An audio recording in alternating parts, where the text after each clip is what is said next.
সবেমাত্র ইস্কন মন্দির থেকে বের হয়েছে রথযাত্রা এবং এই রথযাত্রাকে কেন্দ্র করে চারিদিকে একটা আনন্দঘন মুহূর্ত আমরা দেখতে পাচ্ছি এবং পাশাপাশিভাবে মন্ত্রী যিনি কৌশিক রায় উনি নিজে এটা সূচনা করছেন, সোনার ঝাড়ু দিয়ে দিয়েছেন। তারপর কিন্তু মন্ত্রী নিজে নেমে প্রথম অবস্থায় চেয়ারে বসেছিলেন, তারপর নিচে নেমে আম জনতার সাথে পায়ে পা মিলিয়েছেন। ভিডিও জার্নালিস্ট আপনাকে দেখাবে এই মন্ত্রী এই দৃশ্যটা অপূর্ব একটা দৃশ্য আমরা দেখতে পাচ্ছি। এখানে মন্ত্রী রয়েছেন, মন্ত্রী নিজে পায়ের সাথে পা মিলিয়েছেন এবং ওনারা সেই আম জনতার সাথে পাবলিকের সাথে একসাথে পায়ে পা মিলিয়ে রথের দড়ি যে আছে নিজে হাতে খালি পা এবং রথের দড়ি দিয়ে ওনারা এগিয়ে যাচ্ছেন। তো এইভাবে একটা পরম্পরা অনুযায়ী খালি পা এবং রাজার সেই ড্রেস, সেই প্রাচীন রাজার যে ভূষণ সেটা ওনাকে পরানো হয়েছে এবং পাশাপাশিভাবে আম জনতা যারা রয়েছেন আম জনতার সাথে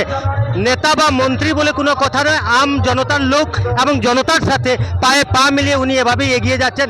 বিভিন্ন জায়গায় ভক্তবৃন্দরা আমরা দেখতে পাচ্ছি যে বিভিন্নভাবে প্রসাদ সামগ্রী ছুঁড়ে দিচ্ছেন এবং আবার সেই যে জগন্নাথের মেইন মঞ্চ যেটা বানানো হয়েছে, যেটা রথ, সেখান থেকে কিন্তু পাঠানো আবার ফিরিয়ে দেওয়া হচ্ছে। পাশাপাশিভাবে মহিলা থেকে আরম্ভ করে কচিকাচা, শিশু, বয়োজ্যেষ্ঠ সবাই কিন্তু রথ দেখতে বেরিয়ে পড়েছেন। শিলচর শহরে আজ এক আনন্দঘন মুহূর্ত, শিলচর শহর আজ একটা আবেগের শহর হয়ে উঠেছে, ভক্তির শহর হয়ে উঠেছে। খুল, করতাল, শঙ্খনাথ এই যে এগুলার আওয়াজ চারিদিকে গুচ্ছে।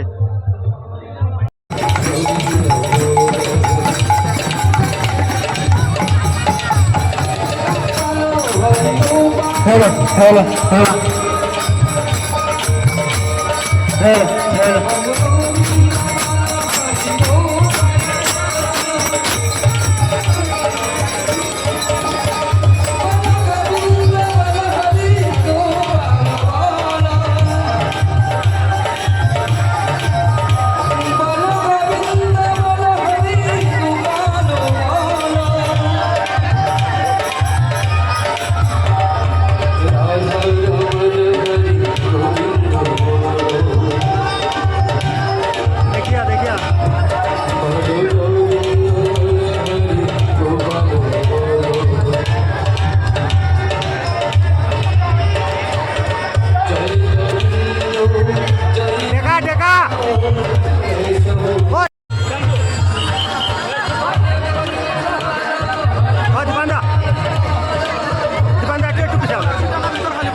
Thank you.